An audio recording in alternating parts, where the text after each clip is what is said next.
hate this stuff. No, stop. Who are you? I'm the guy that's gonna change your life. Introducing Carnivore. 100% beef protein, 0 sugar, and lactose free, which means it's not gonna upset your stomach like this. You gotta try this. Best part about it is, beef builds muscle, so you're gonna grow. I'm just gonna take this away. You don't need this, man. If you want to build muscle, it's time to change your ways. With Muscle Meds Carnivore, your beef protein isolate, you can be confident you are getting the highest quality product available with superior muscle building nutrition.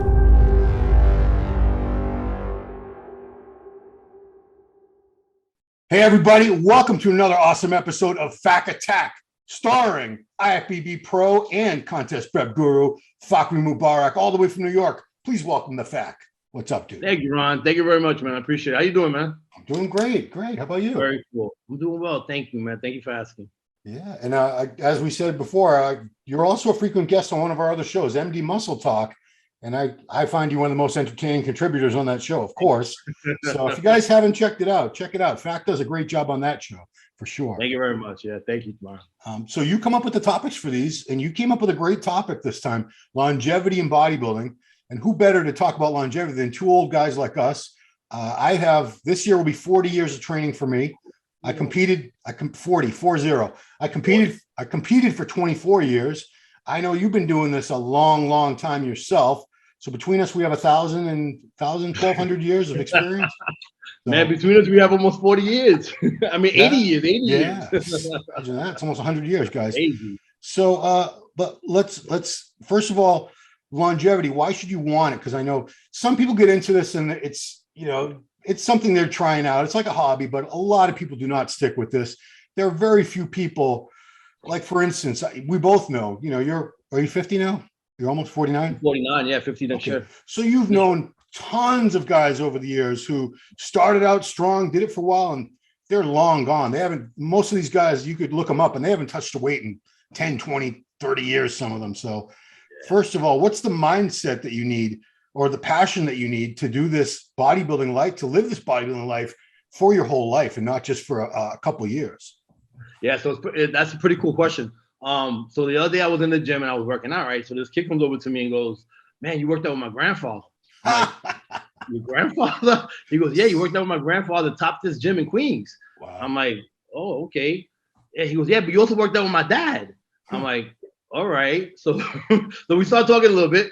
So his dad actually, his father actually competed, and he doesn't train anymore, right? He showed me a picture of his father. He was like overweight, dad bod. Yeah. But his grandfather, who's in his 60s, because he was about 10 years, a little bit over 10 years older than me, is still working out and still going hard, man. He showed me a picture of his granddad. I was like, holy shit. Oh. So I think with longevity, you have to have a desire, right? I mean, the desire starts, and I think I'm a good example to explain this, because not only have I been training for 33 years, pretty much straight, Ron. I mean, I think we've talked about like rest time in the past, and in 33 years, if you take maybe less than a year of rest time within those 33 years, you're talking about maybe a couple of days or a couple of weeks per month, per year, right? Wow. So my desire to bodybuild has always been there, right? Even before I competed, and me saying I'm a good example is because I've gone on to do other things, right? But I've always trained. I started powerlifting, I started bodybuilding, I stayed with it, from 16 to 49 years old. But I've gone on to do other things. I graduated from college. I got 2 master's degrees. I've had businesses, a bunch of businesses in the past, not just in bodybuilding, outside of bodybuilding. But that desire, man, the desire is something that pretty much separates all athletes, right? Or all great people that do whatever sector they're in from everybody else. That desire is very important. Yeah, that's funny because you like you said, a lot of guys, once they retire from competing, they sort of lose that fire, and they might still train, but eventually a lot of them just stop training completely because they don't have any goals or anything. And you don't have a goal. You're not stepping on stage again. You only stepped on the pro stage once. What is it, 2006? Yeah, twice. 2005, after my pro card, the USA's, and then 2009. You're right. You know what? It's hard. I'm not gonna lie. I understand it's hard because, especially at 49, I go to the gym now, and I don't think about, well, you know what? I'm gonna get up to that. I'm gonna get back to 600-pound squats, 700-pound squats. Well, I want my obliques to show a little bit more. It is hard. It is hard with time. So your mind frame has to be. It just. Your mind frame has to understand what time frame is it, right? Because time frame, mind frame work together, right? There is a step, but the way you think has to be, well, you know what? I love this, and this is what I do. Like this morning, I made a video this morning. I went to the gym at 4:45 a.m. And people ask me like, what, why are you still doing that? Because I fucking love it, man. Why else do I do it? I still go to work. That's my job. Yeah. So let's break it down. Let's start with training. So here's a question I got for you. A lot of, I'm all racked with injuries and everything hurts. But sometimes I wonder, should I have trained smarter? Should I have not have pushed for all those heavy, I did a lot of like 1 to 3 rep lifts when I was younger, my 20s and even into my 30s, heavy squats, heavy barbell rows, deadlifts, presses. I believe that was necessary to go super, super heavy to build that mass and density.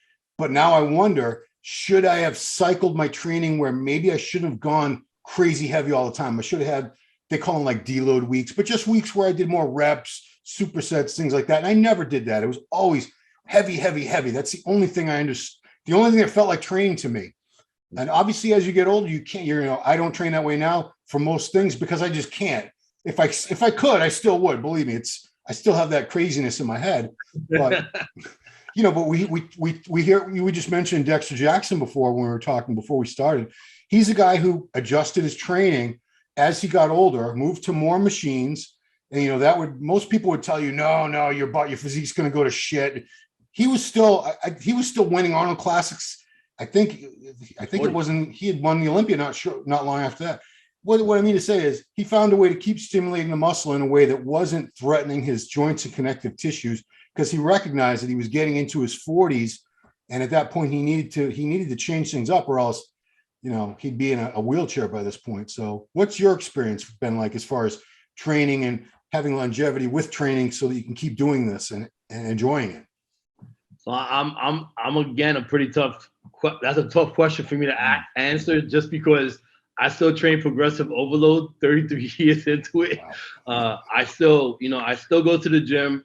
My post this morning was like, maybe not every workout is glorious, but I still go the heavy as I can to the last set.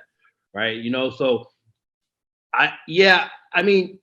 genetics has to play a lot into how you train and how long you last, and not just genetically wise by how we look at a bodybuilder with small bones, round muscle bellies, but I think the genetics and the genes of your family have to do with it. My grandfather was like 95 years old, still going on top of the roof and fixing the roof, in Florida. Jeez. And the guy still had hair, man. I still have hair too. People say I'm bald, but I just cut it short, I've never experienced an injury to keep me out of the gym. I've had a minor pec tear, and I had it right before the USA's in 2005. It was a minor pec tear. I had a hamstring tear because I think that day I squatted like 600 something pounds for 15 reps, whatever it was. And then right afterwards, I went to play street football with the kids in my gym in Gold Gym Howard Beach. That's where I trained for a long time. But yes, you're right. My advice would be, you have to. So if you want to bodybuild, you have to lift heavy weights. You just have to, and you, a lot of times you see people that, that say they want to bodybuild, but they have, a liquid diet, 4 or 5 meals a day of liquid. I mean, bro, if you don't want to eat, that's bodybuilding isn't for you. I mean, that's another way of showing people that, I'm not going to last this long in the sport. I might be great right now because I have great genetics. I might be great right now because my body, does well with PEDs. But training is another thing. Like, you have to train. You have to train hard. You have to train hard. You have to train heavy. You have to train hard. We've done shows like this before. My advice would be, as you get older, if you start having aches and pains, then find a way, change them, maybe go into a machine. We say Dexter went from like a lot of free weights to more machines, but Dexter was still pushing himself, right? Dexter was still You know, he had to, even though he had great genetics, he had to push himself to still be one of the best bodybuilders in the world to his mid to late 40s.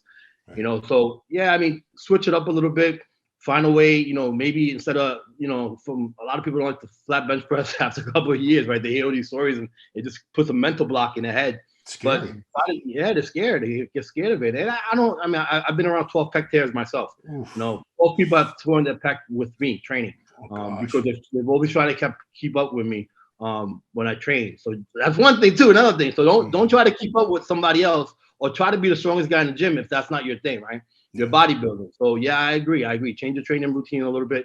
Change the machines if you need to. That would definitely be my advice for longevity as well. You just brought up a good point. You know who Larry Wheels is. Yeah. So Larry Wheels is one of the strongest human beings on the planet, pound for pound. And he's over in Dubai a lot of times. He's made a ton of videos where he invites people to come train with him. Bodybuilders. It's usually bodybuilders, I think. People who have, you know, they're not like super, super strong the way he is, but they try to train like he does. And I saw one where the guy tore his pec in the video while he was training with him. You probably saw it because it went viral, that video. It was perfect resolution, like 4K, 5K. You saw the pec go all the way, retract and everything in slow motion. Yeah. So yeah, that's the thing is, you know, a lot of us train with training partners and one of you is going to be a lot stronger than the other most of the time. Yeah. It's good to be motivated by that person and inspired and use that to try to get strong yourself. But if your buddy's squatting 700 pounds and you're struggling with 400 pounds, don't tell him leave the 7 plates on. I'm going to do this.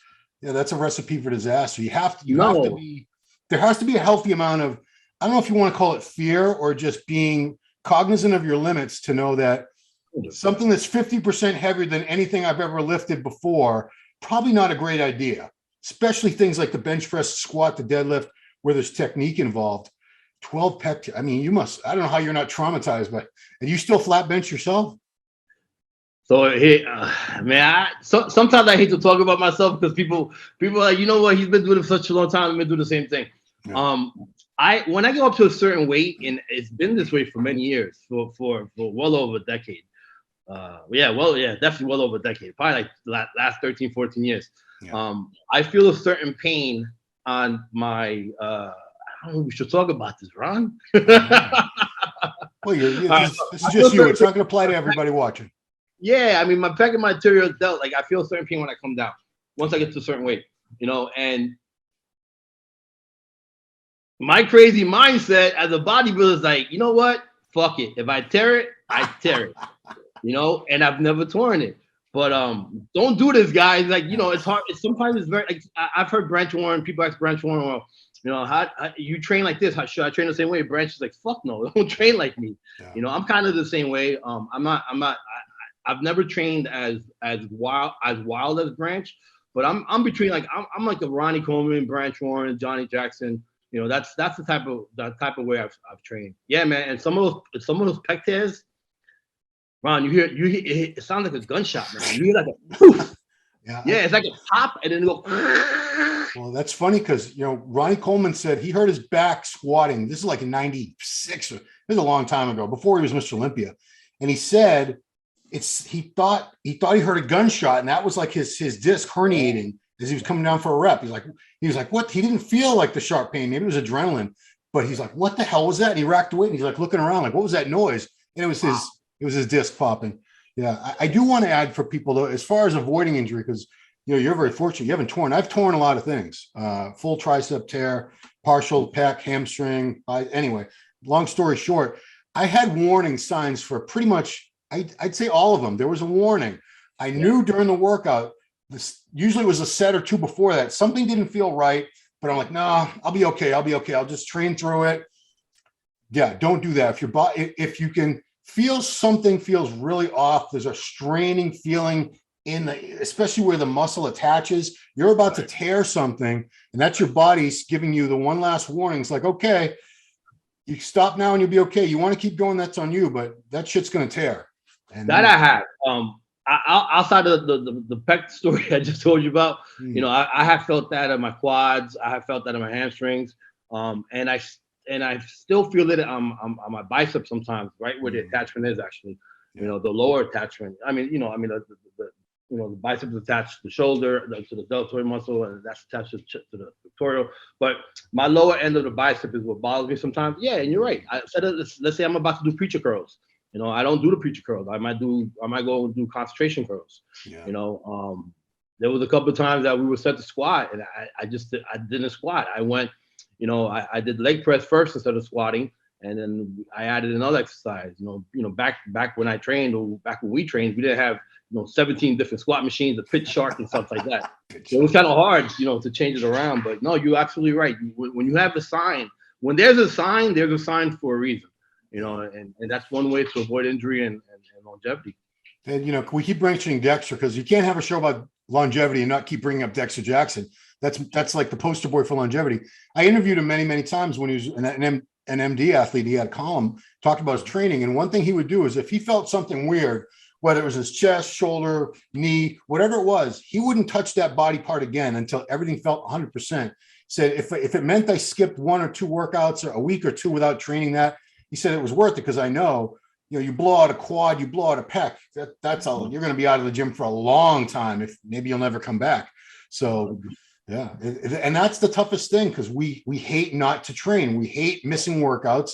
We're worried that we're going to shrink, but you have to keep in mind keep the long game in mind. Do I miss 1 workout and be safe, or do I push it and possibly miss 40 workouts for that body part because I just had to do biceps that day. I had to do legs that day, even though my lower back or my knee or whatever was in severe pain already. So that's where dedication, obsession, and addiction. That's where you separate all 3 of them, right? And it's hard. It's hard for us sometimes, especially when we're hardcore and this is what we love to do. Yeah. So let's move on to nutrition. How to use nutrition to have longevity in this game. Do you find that people that eat cleaner last longer in general than people who supplement their diet with a lot of crap food like donuts and cookies and cake and pizza? So you're a bad example. I saw you eating like 5 burgers from a throwback. No, that's the old picture though. That's the old picture. Yeah, I put that up the other day. No, of course, still 100%, right? Because the more bad shit you eat, again, it has to do with your genetics, right? A lot of this has to do with your genetics, your genes. Some people have a faster, BMR. They burn fast calories just sitting down. Some people have a faster metabolism. Some people burn more calories in a certain amount of time than others. So it has to do with your genes. But as far as just eating bad overall, yeah, I mean, you're eating bad. You're eating saturated fats. You're eating greasy food. You're eating, and that's going someplace, right? It's like the whole refeed and cheat. You have to cheat per week. Why do you have to cheat on bad food? Why do you have to go cheat on a refeed on bad shit? Like, what do you have to have, ice cream, burgers, and cake for? That's not, to me, that's not a refeed, right? So, and that takes effect on your body. It also takes effect on how your abs look, eventually throughout the years. And one thing I can tell you that a lot of bodybuilders that we know that have been successful,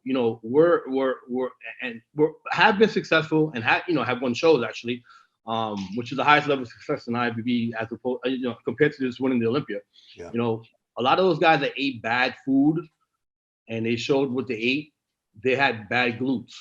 They had bad saggy glutes. I mean, I don't want to name a few of them right now, but that's one thing because the food has to go someplace. I don't care if you're taking GH, you could take 4 to 6 IUs of GH, you could take, clenbuterol, you could take T3, it doesn't matter what you're taking. That food has to go someplace. And that takes that, your stomach distension, a lot of it has to, I mean, we know nutrition is 80% of what we do, right? Yeah. It's, that's how we look and how strong we get and everything else is through nutrition.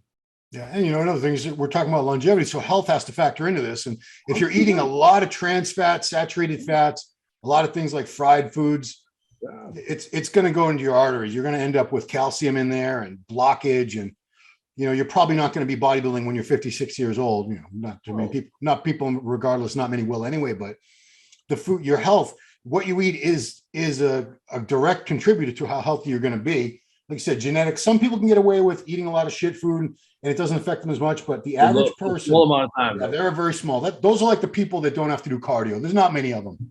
Right. And we hate them all, but you all suck. But yet that's the thing is if you eat healthier, you're going to be healthier. And, overall health, I'm sure we've had this discussion.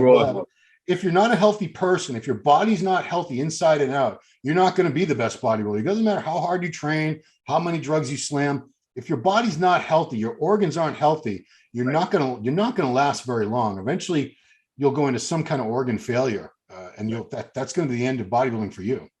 You know, and it's not just your organs itself, but it's your performance. So when you're building up the calcium, you know, in your arteries, when your cholesterol is bad, when your liver enzymes are high, you know, when your creatinine levels are high, you know, when your blood is high. So we're talking about blood work in itself. So when your body, some guys look great outside, right?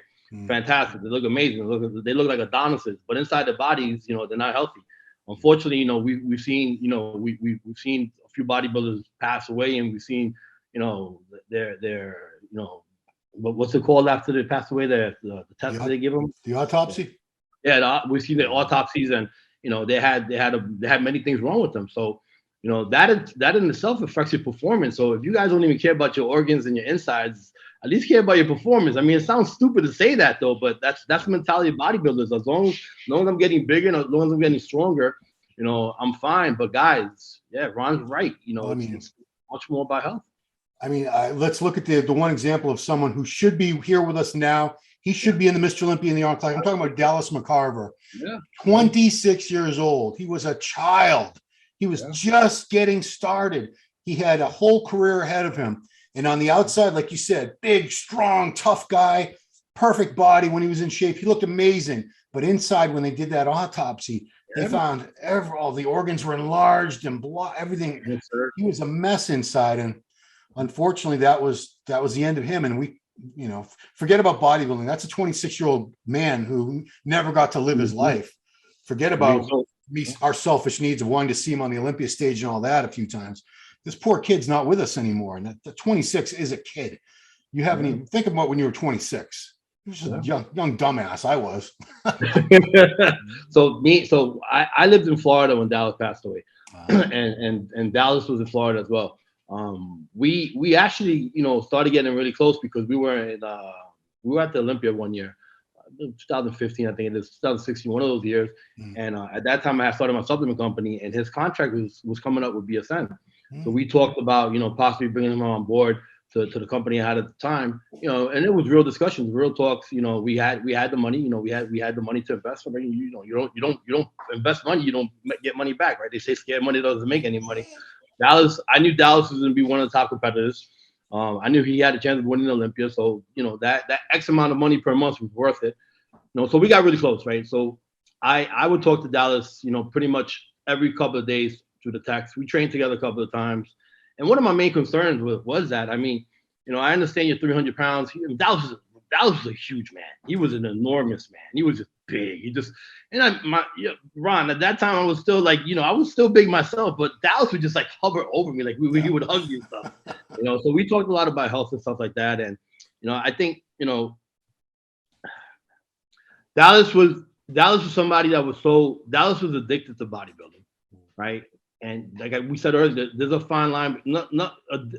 Addiction of anything is not a good thing. Addiction is not a good word, period. People are like, I'm addicted to this, I'm addicted to that.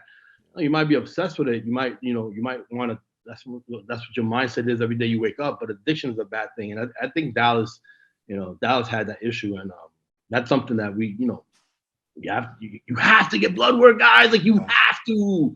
Like, you know, we're going to get into PCTs and gear and everything else in the show, but guys, you have to get blood work, man. That's the only way of finding out.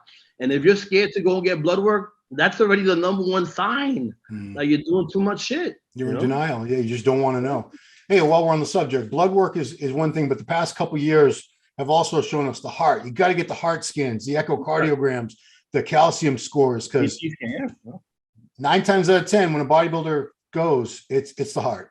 It's always the heart. It's always the heart of the kidneys usually. But man, take care of your heart, because if you don't know what's going on, you'll never know. It could be something they could put you on a statin or something. Like I'm on a little statin because I got some calcium.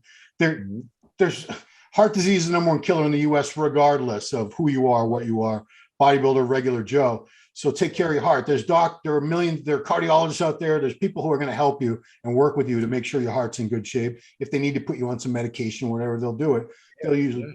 So no, there's no reason to let that go. So nutrition, yeah, eat well, eat clean, guys. I mean, it should be common sense.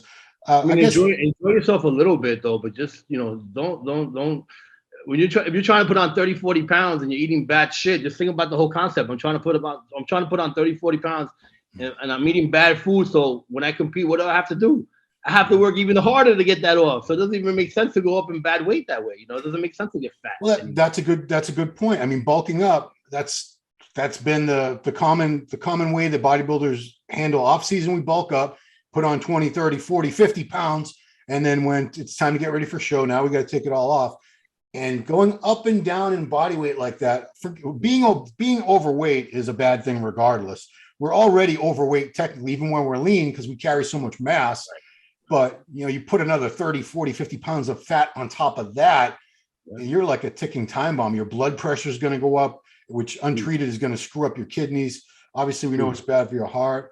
I mean, bulking up, you've worked with thousands of people. Do you keep people leaner out of respect for their health, and also just knowing that when it's time for prep, you don't want to kill these people with 0 carbs and 2 hours of cardio either, which is that's going to be your world if you got freaking 50, 60 pounds overweight over your contest. And you don't need a coach, right? If you do 0 carbs and 9 hours of cardio, you don't need a coach. And that's what I tell people. Yeah, of course, Ron. I mean, we try to, I mean, health is a priority, right? Health and family and God is always first. Sounds corny, but it's true. It's fucking true. I mean, I don't care how corny it sounds, it's true. So keeping your health is very important. But again, we're dealing with bodybuilders, right? And a lot of bodybuilders, unfortunately, no matter how much you try to put it in their heads, health is very important. So sometimes instead of saying, well, you know what, we should do this because of this reason, I'll say, well, we need to stay leaner. We don't want your skin stretching out. We don't want your stomach becoming distended. And one thing with me is that I don't believe in getting fat. I was never fat off season myself.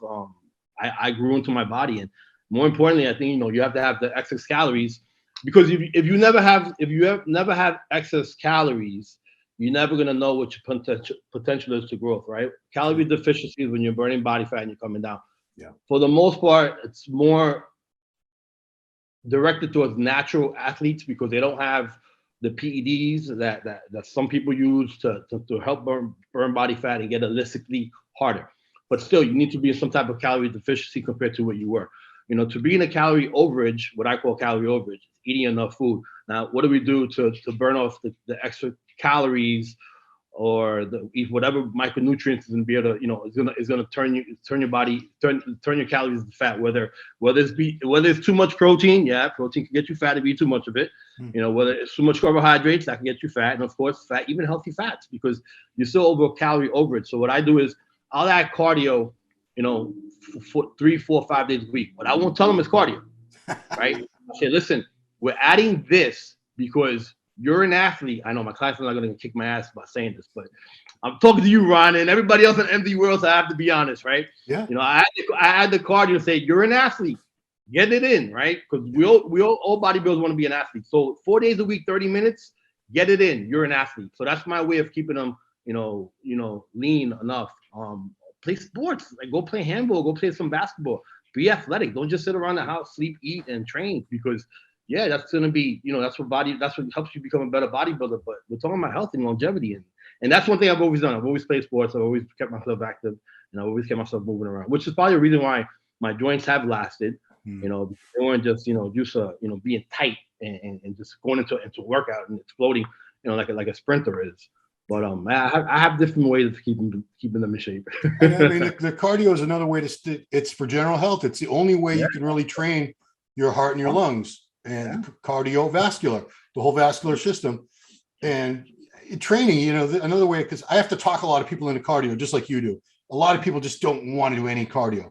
And I try to get them doing a little cardio, and then tell me how your leg workout was versus how it was 2 months ago when you're doing no cardio. And they're like, wow, it was way better. You can do more reps, more sets. You can do things like supersets and drop sets. When you don't have any cardiovascular efficiency, when your cardio is weak, you get winded very easily. There's no way you're training legs or back you're going to be like sitting around for 20 minutes between sets. So it's a healthy thing, but it's also going to help your training. It's going to make you a better bodybuilder. So performance enhancement. Cardio is performance enhancement. It enhances your performance as an athlete, period. Yeah.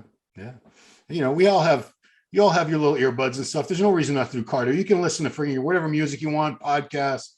There's no excuse, guys. There's a million. And nowadays you can watch Netflix, Hulu, Disney Channel. You can watch movies while you're doing cardio. Exactly. You watch a movie, you watch your show Peaky Blinders. That's like 50 minutes of cardio right there, That's from Peaky Blinders. Good one. All right, so we saved the best for last, and I only say the best because that's what people care about the most is PEDs, performance enhancing drugs. The first thing I want to ask you if you agree with me on this or not, and you don't have to, obviously. I feel that bodybuilders should try to max out their physique naturally for a few years before they introduce anabolics. And when I've seen people that do it that way, on the whole, they tend to have a longer career in bodybuilding than the ones who from like day one, like 17 years old, they walk in the gym and they're already they've just injected Tren that morning. And now this is my first rep right here. Where do you stand on that issue of people starting on anabolics right away versus waiting until their maximum potential has been optimized? So 100% agree. Myself, I started training at 16. Like I started training a little bit earlier. I probably started training around 13. I say 16 because 16 was the first day I joined the gym, right? Yeah. So from 16 to 26. So I trained 10 years naturally. Actually 10 and a half years because I didn't compete until my first competition was at 27. Wow. I just turned 27. So by that time I was already, I was competing in the ADFPA, Natural Powerlifting Organization, being drug tested. So I was natural, but I was 196 pounds, 195 pounds, wow. Natural. I was lean, and I was already strong as hell. So the minute I started PEDs, I mean, literally, we're talking about like, all right. So I can tell you exactly what day it was. I started PEDs June 10th, 2000. I know exactly what day it was because it was a couple of days after the Atlantic States. My friend competed. He did very well. He had competed 3 or 4 times. And I'm like, shit, man. I'm like, I could do this right now, naturally. You know what I'm saying? Let me go buy some PEDs, So I went to spend $3,000. So I bought everything, right? I bought everything, including G8. Wow. And that was in June 10th. So July 4th weekend, I went to the beach and I went covered up. So, everybody thought I was on steroids for years because how strong I was and how lean I was and big. I was 190 pounds. That was big, So when I took off my shirt, everybody was like, what the fuck is that? Like, I'm like, ask me now. Go ahead, ask me now. Yeah. So yeah, training naturally, not only longevity wise, but let's talk about the psychology of taking PEDs so quickly, right?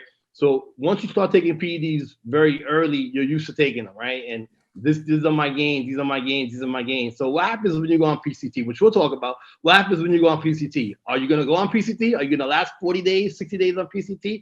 Let's say you injured your whatever, you injured whatever body part it was, like we talked about earlier. Are you gonna be able to withstand and go back to the gym after you lose those 30, 40 pounds of non-mature muscle? Because none of that muscle is mature until it settles in and becomes dense.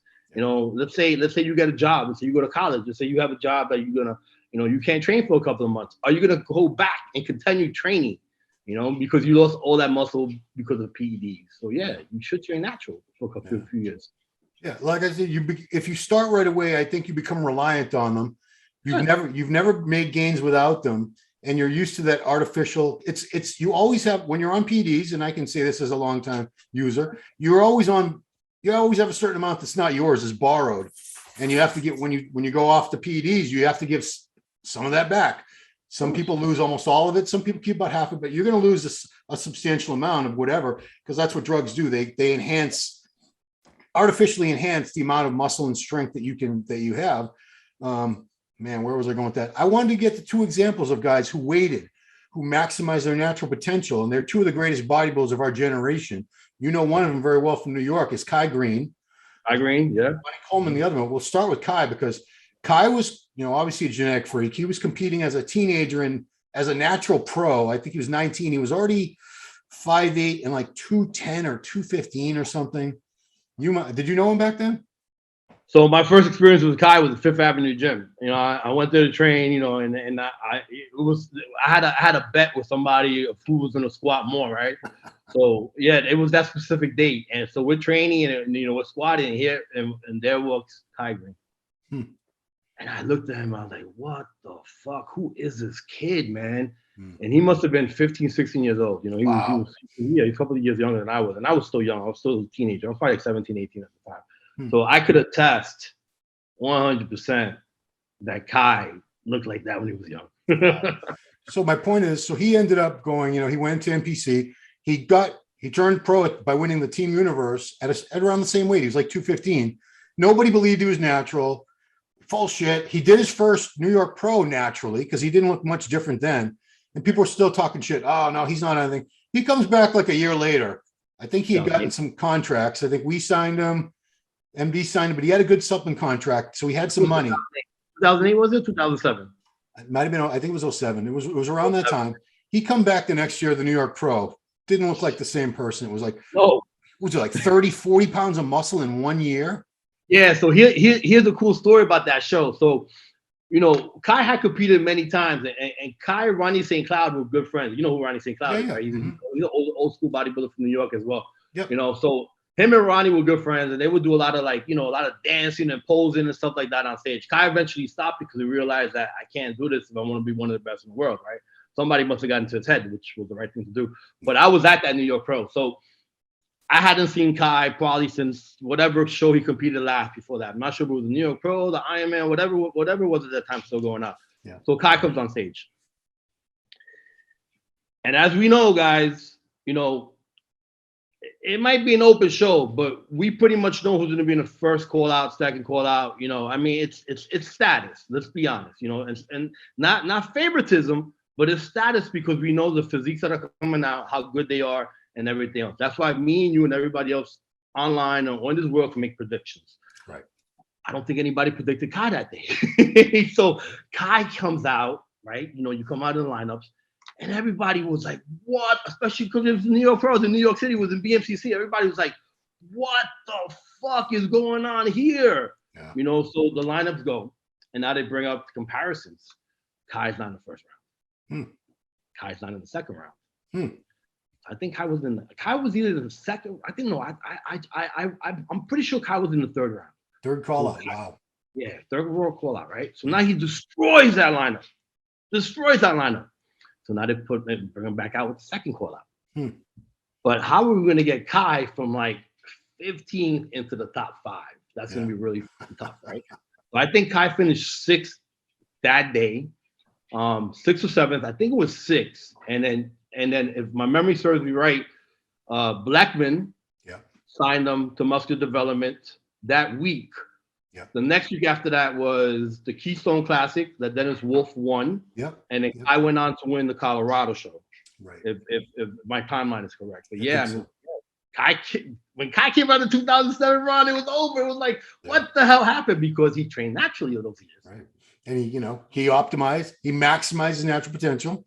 And then when you do that, especially someone with really good genetics, they do that. And then you add the PEDs in, kaboom, they blow the F up. Ronnie Coleman, another awesome example. People don't want to believe he turned pro naturally, that he was still natural in his first couple of years as a pro. I 100% believe it. Look at the pictures, guys. Look at pictures of him 1990, 1992, 1994. You'll see he made this massive leap all at once, 1 year. And supposedly because he was on the Grand Prix tour, he was getting his ass kicked routinely in those shows for years. Nobody was talking about Ronnie Coleman. He's just like one of those. Last on the Olympia stage. Like the only time you see Ronnie Coleman was standing in the background. He was taking up space. He was not nobody was talking about Ronnie Coleman. But he went to Flex Wheeler and he said, he said, I don't know what to do.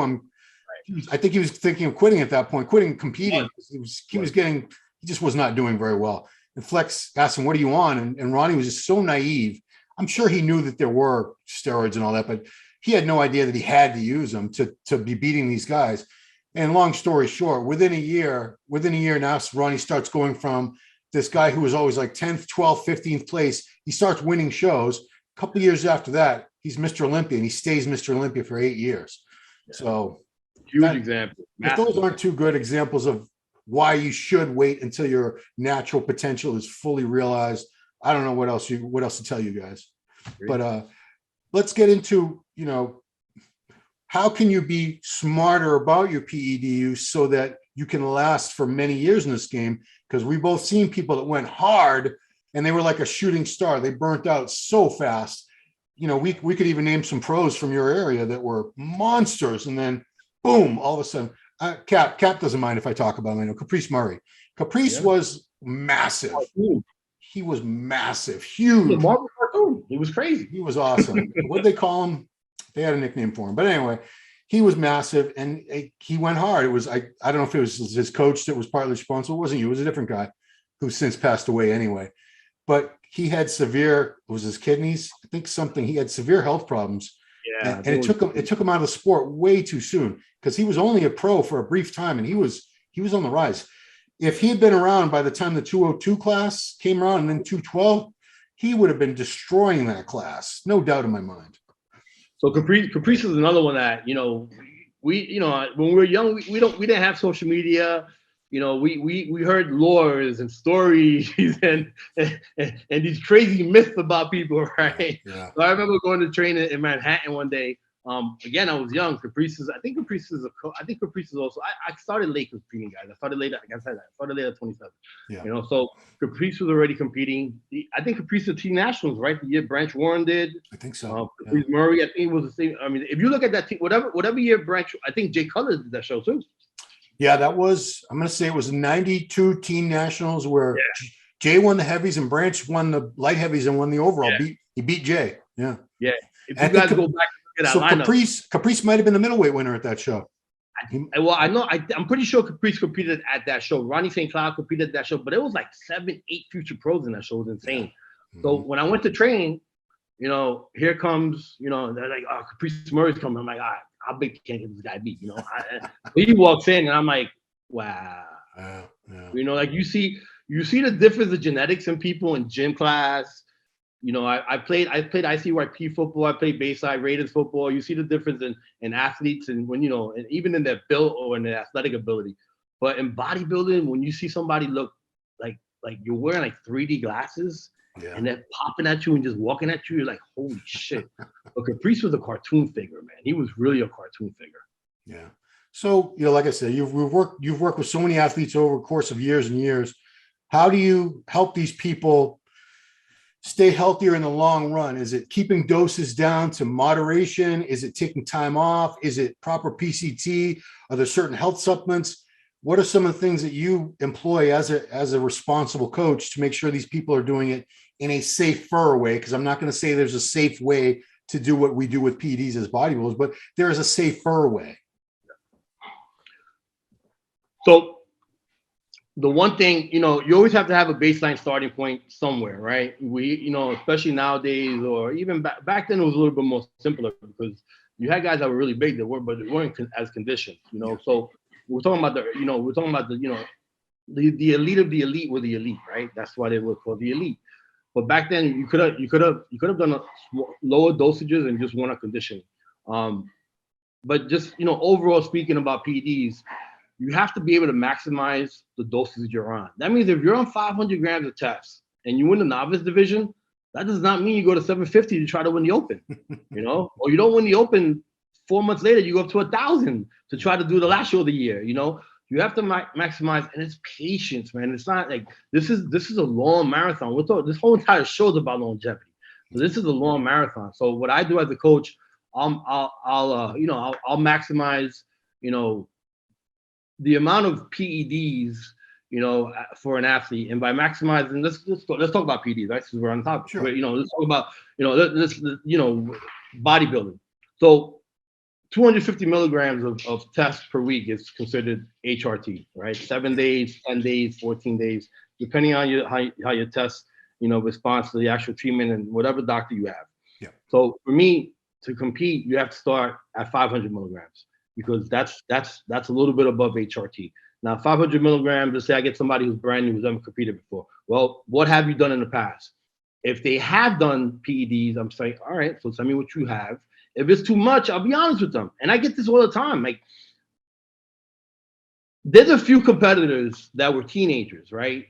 That were from this area, not just New York, but just fuck it. They were just, just young teenagers, whatever, just came to me from whatever states they were, country they're from. And they were already taking a whole bunch of shit. I could not work with them because I'm like, you're 17 years old and you're taking 1,200 milligrams of tests. I mean, what do you think is gonna happen to you? Like, you're gonna burn out fast. Females, the same thing. Like, if a female comes over to me and I want to hire you, and we look at her dosages, and I'm like, listen, this is not what we're gonna do. We're gonna do this. So going back to the dosages, I'll start off, let's say a brand new beginner off season, it will be like 500 milligrams of test. Once he's okay, because he has to be okay, right? I'm his coach, but at the end of the day, it's his decision. You know, if the blood work is okay and he decides we'll do 500 milligrams of test off season, right? 500 milligrams of test, 400 milligrams of EQ, and probably like 20 to 25 milligrams of Anavar. To me, that's a really good starting PED. If the body fat is low enough, you could probably even go into like 10 weeks before the show, before you start putting in, you know, a little bit of Winstrol, you know, some butyrols, you know, and just run a diet that way. But I think maximizing the amount of PEDs, the same way you should maximize the amount of training, is what keeps you, you know, in the sport longer, because the more PEDs you do, not only is it a health risk, but your body's going to burn out eventually in two ways. It's going to burn out physically, and it's going to burn out mentally, because now you're like, shit, I'm taking 2,000 milligrams of test. But when I first started with the guy taking 500 milligrams of test daily. Wow. You're talking 3,500. I've heard guys even take, and not I've heard, I know guys that have taken that much. You know, so eventually you're going to burn out physically, you're going to burn out mentally. But yeah, start off, maximize the amount of PEDs, maximize the amount of that specific dosage of PEDs before you go up to the next. Now, the next question is going to be, well, how do I know that's my maximum amount? Because if you're still making changes and you're still getting better, you're still improving, you know, that is the amount you should be using. You know, don't care about what everybody else is using. Care about what you're doing and how you're maximizing your physique. I mean, the way you're basically talking about getting the most from the least amount, because this is the way I put it. This is the way I try to explain to people. If you start off up here, that's where your starting point. Where are you going to go from there? You're just going to have to keep going up, up, up. If you're starting off as a beginner on a gram of test, a gram of trend, 600 milligrams of EQ, where do you go from there? You're going to do in a year or 2 years, you're going to double or triple that. Eventually, you're going to be at very, very toxic levels soon. It's not going to take long. And we talked about a couple of guys on the show and that's exactly what happened. They started off high and it went higher and higher and higher. And, you know, and me knowing them, I spoke to them, you know, I've spoken to them, and, you know, and what are you doing? Like, what are you going to do next? Don't worry, this isn't last year. I'm not going to do anything else. You are. They kept adding. Some of them passed away. Some of them are out of the sport. But nobody lasts long, right? So nobody who takes that many dosages can last long, because either you're gonna die, you're gonna handicap yourself one way or another, or your body's gonna burn out. Yeah. And another thing I try to explain to people who want to start out on these higher doses, I say, if you start out high, not only do you have to keep going up, but you'll never even know how you would have done on half that amount. If you start off with, like you said, something that's pretty reasonable, 500 milligrams of test, you know, 400 milligrams of DECA, 20 to 25 milligrams of Anavar. If you do very well on that, then do that again. Are you still doing well on that? Then you don't need to increase it. Maybe eventually, yeah, you probably will have to increase it. You'll probably have to increase the doses, maybe add in other compounds over time, but you'll never know how well you would have done unless you start off with a smaller amount. And what have you got to lose? Oh no, I could have made 20% more gains if I'd used a much higher dosage. You're going to be doing, trust me, guys, you're not going to be doing one cycle anyway. Trust me.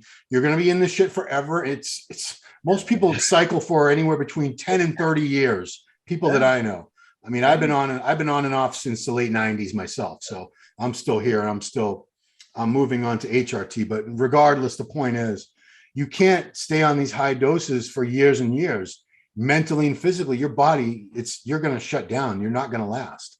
So we had an Olympian who won the Olympia 7 times. Phil. He turned pro with me. Phil, yeah, Phil. Okay, there you go. You said his name. I said it. You didn't say it. It's okay. So when we won the USA title, right? He won the overall. He won the overall heavyweight, and I won the light heavyweight. I think we both got perfect scores in our classes. I know I did. I don't know. He probably did. He probably did. Yeah, I think we both got. So so Phil was already signed to Weider, and he got flown to California. I stayed in Vegas to do a photo shoot and to work with Muscle Development, right? So I had 2 or 3 days of photo shoots at Muscle Development, and then they flew me to Woodland Hills, right, to California, which is where Weider headquarters were. Yeah.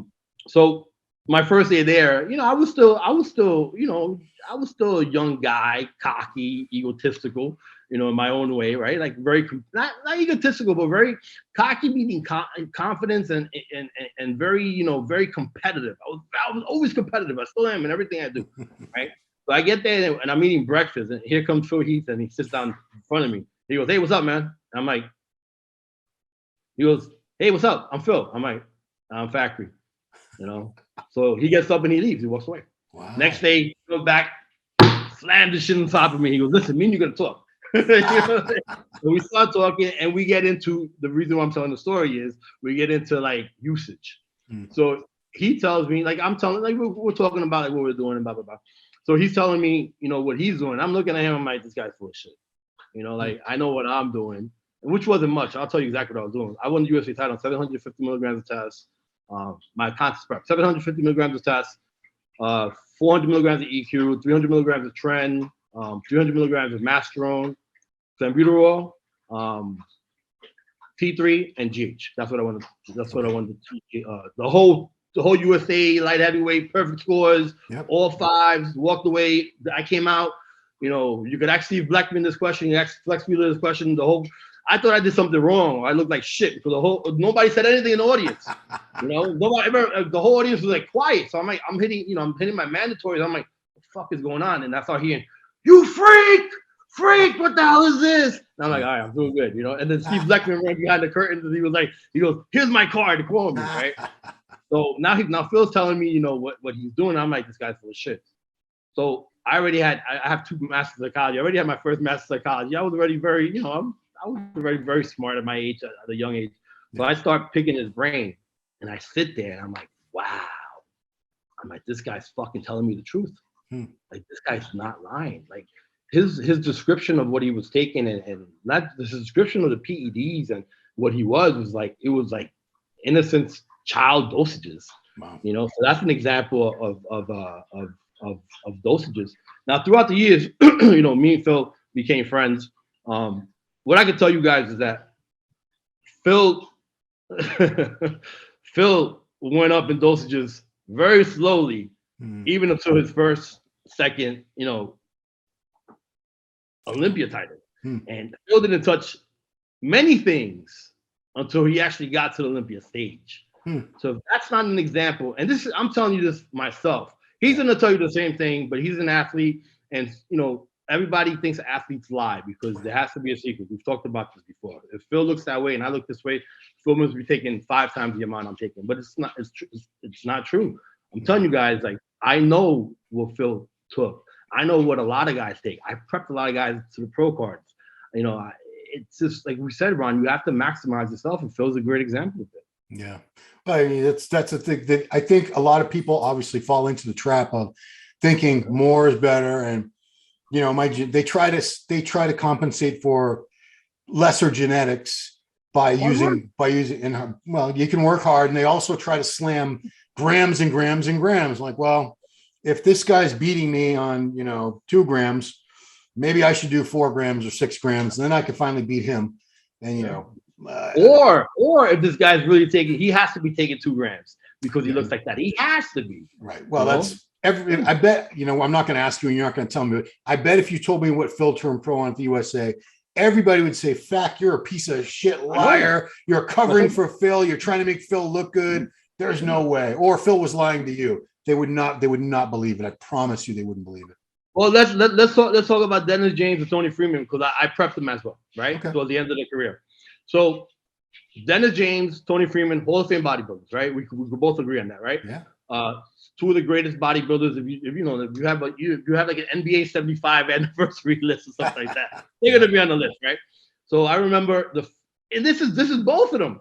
I remember setting the protocols. They sent me what they were doing, you know, and for some reason both of them didn't send me their PEDs, right? So I'm assuming, well, let's start off with something light that Hall of Fame bodybuilders would use. Yeah. So I sent in the protocols, and I remember this wasn't at the same time. This was about a year apart. You know, both of them text me right away and like, "Listen, call me back." So I called them back, and both of them, they weren't together in the same room, and this wasn't at the same time. Said, "Fact, what the fuck is this? What does this thing do? Why am I taking so much of this? Why am I doing this? Hmm. And we know that Dennis James was the undisputed Mr. Olympia before the Olympia every year, right? We'll see pictures of him in Thailand looking ridiculously insane. Dennis James was an insanely large man. Tony Freeman was an insane. I have a picture with Tony Freeman. I never posted it because I'm up to his knees, you know. So, Big dude. but this just goes to tell you that I'm not fucking lying. Like, it's the truth. I mean, they both worked hard.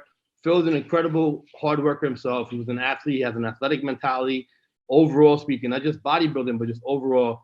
But the mindset, the hard work, and everything else, and the genetics play an important part. And you guys cannot keep taking drugs, you know, try to catch up, because it's not. I'm telling you, I've taken more stuff than Dennis James took, and Tony Freeman.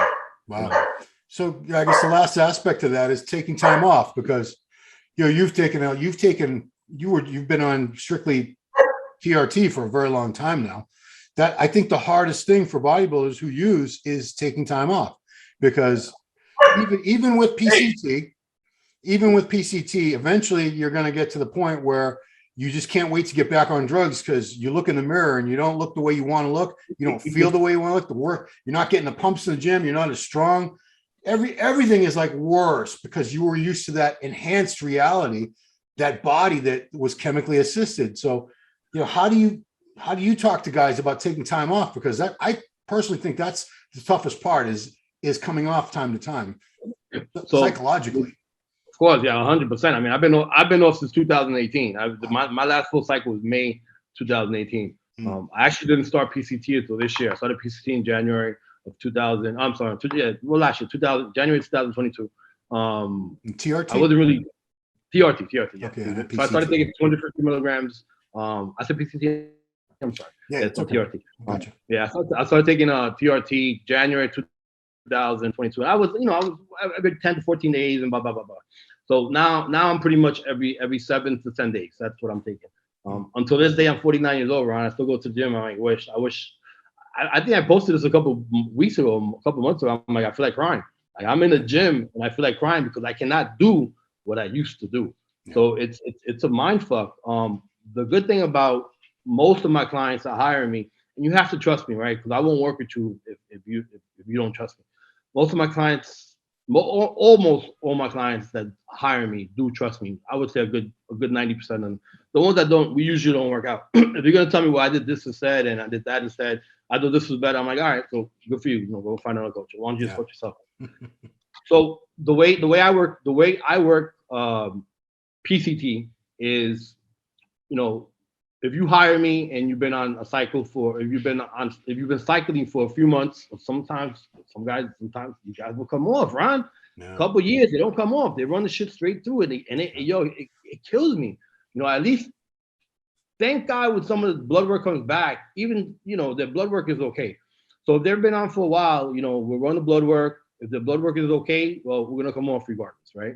So blood work is very important. So blood work not only, shows, and also as well as, going to a cardiologist. That's as important as blood work, because that's like a hidden killer right there. Yeah. Cardiovascular disease, literally. So depending on the blood work, we'll come off. So let's say, we came off, we go back on. So now we're back on, we'll pick a show. So we, this is somebody hires me. Let's say you hire me right now, January.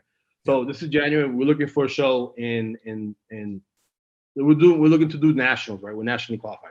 November. So okay. We'll do I usually do a 40-day PCT. I'll run the PCT for 40 days. So we'll do blood work after the PCT. If everything's okay, then we'll go on our first cycle, which will be 40 days from now, whatever. It will be, let's say, the end of February. Okay. So we'll run a cycle. We'll see how that works for 10 to 12 weeks, and then we'll run another blood work. So myself speaking, I ran blood work at least minimum speaking 3 times a year. Some people 4 times a year, but let's be honest. Let's be real realistic. Guys don't want to come off 4 times a year. Some guys don't even want to come off 3 times a year. So you can't argue with them, but you could tell if their creatine is if the creatinine level is 0.8, right, and their fun is 20, then we know, okay, so we have a little bit of wiggle room that we could skip 1 PCT, but we might just get away with 2 per year. We might just get away with 3 per year, but it all depends on the blood work. But yeah, I mean, I'm fucking OCD sickly when it comes to running blood work. Yeah, well, I mean, that's a responsible coach. I often say that because this is the coaching thing has come up, and maybe that's another topic for another day. But your job as a coach, really, the job is just to get these people looking as good as possible. That's the job description. But you do sort of have a moral obligation to keep them from killing themselves, because people left to their own devices, a lot of these guys will take more and more and more, and you'll tell them to take two Anadrol a day or something. No, that's a lot. They'll take 5. You know how bodybuilders are. So, the blood work and emphasizing health, it's a very responsible thing for coach. And if you don't have a coach, guys, you need to take it or you need to do it anyway. You need to be your own advocate and take charge of your own health, guys, because it's your life. It's not anybody else. Yeah, that's first and foremost. And also in another way I get around, just focusing on bodybuilding. If you have a family, you need to be here for your kids, and this is the honest truth. Like I'll talk to them like a friend, because at the end of the day, my clients are not customers. Customers pay a fee and then you don't really care about them, right? Like, all right, we do one check in a week. All right, whatever, every 2 weeks. Those are customers. You go shopping at a grocery store. Those are customers. You go buy your PEDs. You're buying it from a dealer. You're his customer. Yeah. My clients are my clients. So, I talk to them about their family. I talk to them about, their parents. I talk to them about their careers. I talk to them about different things like that. And that's one way to make them understand that, the addiction, because let's be honest, there is an addiction, right? We're addicted to how we look. We're addicted to how people can look at us. We're addicted to how the world can, conceives us as a human being. It's no longer Ron, how smart you are. Ron, that works for muscular development is shit. Ron is going to compete on the stage. Let's see how big and hard he could be and him winning. So you have to make him realize that there's other things in life. One thing I wanted to add too was obsession. Obsession in the sport runs rapid, right? And by obsession, I mean, knowing, okay, I'm checking every calorie off. I know every single calorie that goes into my body. I know exactly, every drop, if I'm over 1 cc, it might be 1 and a quarter cc, I'm doing this, I'm doing that. I think obsession in the sport, turns into madness. And most of the people that I've known throughout my last 33 years that have been obsessed, I'm talking about the true definition of obsessed, are the ones that don't last, because they're the ones that, they drive themselves nuts. Like, especially if one mistake happens, something that they can't deal with, something that they didn't have control of, that they thought they could have control of, goes wrong. So if you look at the Olympians, was Dorian obsessed? He was, but he also, oh no, I'm sorry. But Dorian's a bad fucking example. Dorian was fucking obsessed. He was totally obsessed. Yeah, Dorian's a bad example. But let's look at Ronnie, right? So Ronnie, Ronnie had a family. Ronnie was a cop, so he had his diversity of what he could do. Phil was Mr. Olympia 7 times, but Phil enjoyed sports. He enjoyed going out. He enjoyed hanging out. It wasn't a total obsession. And to be in the sport, you have to be as meticulous as possible. But I think obsession in the sport is what drives people mad, and those are the ones that don't last. Whether it's a coach, whether it's an online popular person, whether it's a trainer, whether it's a bodybuilder, those are the ones that don't last, believe it or not. I'm not saying not to be disciplined with what you do, because we have to be disciplined to last as long, right? We have to have extreme discipline that's long, but obsession is a bad thing. Yeah, because I know we're going off topic, but if that's all you have in your life is your obsession with your training, your what you eat, your drugs, that's your whole life. 2 things can happen. It'll bring you to great success, and then you look around and go, man, I don't have anything else going on. I don't have any friends. I don't have any family, because this is all I cared about. I shut everything else out of my world, in my life. Or you fail in bodybuilding, and then you feel like, oh my God, I wasted 10 years of my life. I never went out. I didn't have any friends. I never ate one piece of junk food. I was 100% dedicated to this, and now I didn't reach my goal. I feel like I just wasted, a huge chunk of my life. So have some balance. And, that's, like I said, these people, I've known people like that, and they never did last. They sort of just disappeared, some of them, because I think they went crazy. I think you have to have a small amount of mental illness to be in that place anyway. But you're right. Those are the people, they never last in the long run. It's the people that have balance, something else to focus on, other things in their life, so they're not going crazy. Yeah, and I tell my clients the same thing too. Sometimes, you have clients, you have friends that are obsessed, and I'm like, listen, look at Dexter Jackson. He was cool as fuck. He was a cool guy to hang out with. And look at Phil. Phil was a cool guy to hang out with. Yeah. Kai was cool to hang out with, right? And we, when we hung out with each other and we went out to eat or whatever we did, we talked about other things. It wasn't just, when you have a friend or a client that just all he wants to talk about is bodybuilding, drugs, and this and this and this and then this, that's a problem. And like you said, we don't really think about that, right? But the people that we've known that have been obsessed just don't last. And then when one thing goes wrong, they're like, fuck, this is all I know. I put my whole mind into this. This should be perfect. Why isn't it perfect? Why? God, why? Why is this not perfect? And that's it. It destroys the whole mentality, and it even destroys the interest in the sport. Yeah, cool. Well, this has been quite a conversation, Fak, as I knew it would be. Yeah, and longevity, guys, because this is, I think we both feel the same way. This is such an important part of our lives. We're still so passionate about it. Bodybuilding has given both of us so much. It's enhanced and enriched our lives in so many ways. I can't imagine not making this a lifetime pursuit and a lifestyle. And if you do it right, you can do this for your whole life. Yeah, you're not going to be squatting 700 pounds when you're 60 years old, probably. You're probably not going to have 20-inch arms anymore. Maybe you won't have shredded serratus all the time, but you can still look and feel much, much better than the average Joe. And it's something you can really make a whole life out of and enjoy forever if you're conscious of these variables. I love it, bro. To me, going to the gym and working out is like breathing. It's involuntary. You know what I'm saying? It's just that's what I do. No matter what, this is what I do. I'm a bodybuilder no matter what, and I love it. But I'm within all the guidelines that we just spoke about in the show. Yeah, absolutely. All right. Well, that has been another awesome edition of the Fak Attack. Check Fak out on Instagram at, is this your name? Yeah, I change it every once in a while, but you do. It's a FakMoveBack_ still IFBB Pro. We'll put the right one in the description. Hold of all on Instagram anyway. Right on. So that's it, man. So thank you so much, Fak, for sharing your wisdom once again. Guys, if you like the show, please give it a like, the thumbs up thing. Share the video with your friends on social media. Please do that. Leave some comments in there. Fak, you'll look at the comments on these once in a while, won't you? I know I will. We'll get back to you. I look at them all the time. Yeah, they're good for the algorithm, whatever the algorithm is. I don't know what it is, but it's good for them. So we'll figure it out one day. And of course, hit that bell thing, guys, so you know when we've got new video content coming out. Great shows on this channel, so please check them all out. That's it. Appreciate you guys all watching Fak Attack with Fakhri Mubarak, and we'll see you next time. Thank you, guys. Bye.